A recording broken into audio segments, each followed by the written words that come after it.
Okay, good question here from Suzanne, and I promise this is not a question that I wrote. These are her words.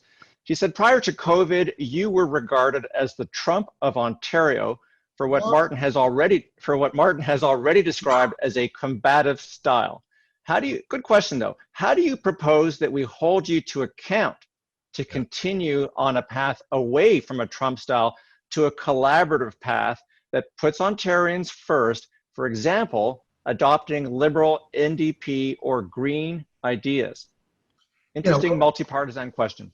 Sure, no, I agree, and boy, that was a real slap calling me Donald Trump, but because I'm anything but Donald Trump, and I'm not going to sit here and I've hammered this guy enough already publicly. I'm just myself, and I think it's so important that we work together, and I think we've shown it. A good pal of mine is Premier Horgan out in BC. I call him.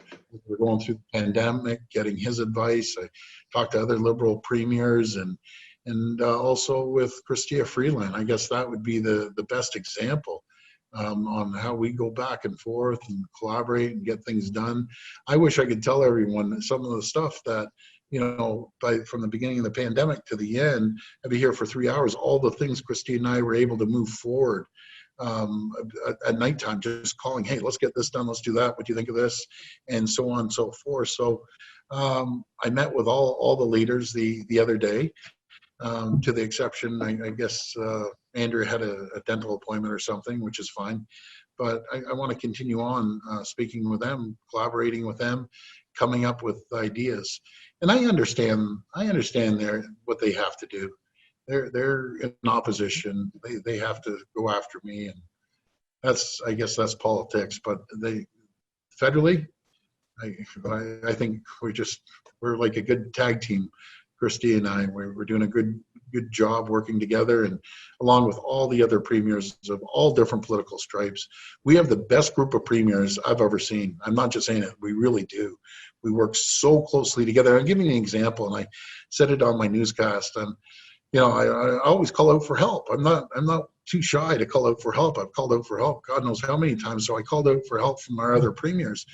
And Premier King from PEI, 157,000 people stepped up and sent us 2,000 testing kits, which is total 8,000 tests.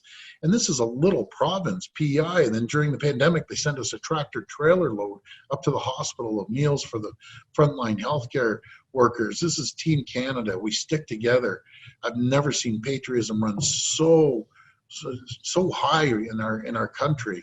And that goes back to what I'm promoting about the economy. Folks, please buy Ontario-made products when you can. I know it's not possible by 100%. I wish it could be.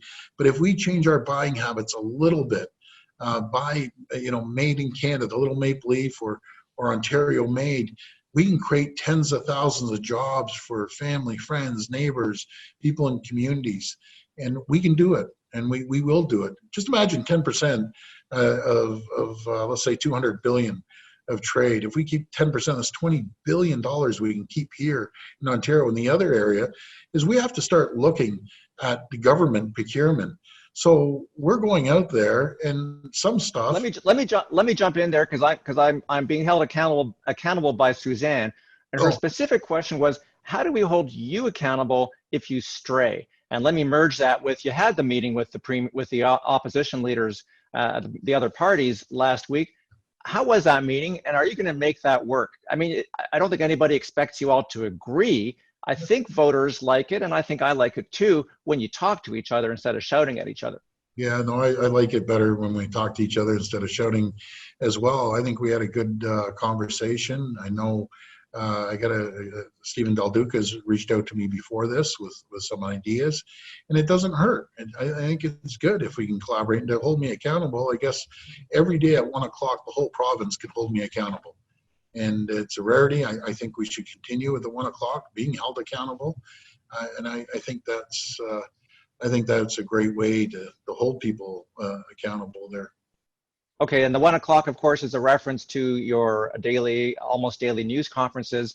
Every day. I want to wrap up. We're almost out of from the beginning. Not one day. We're almost out of time.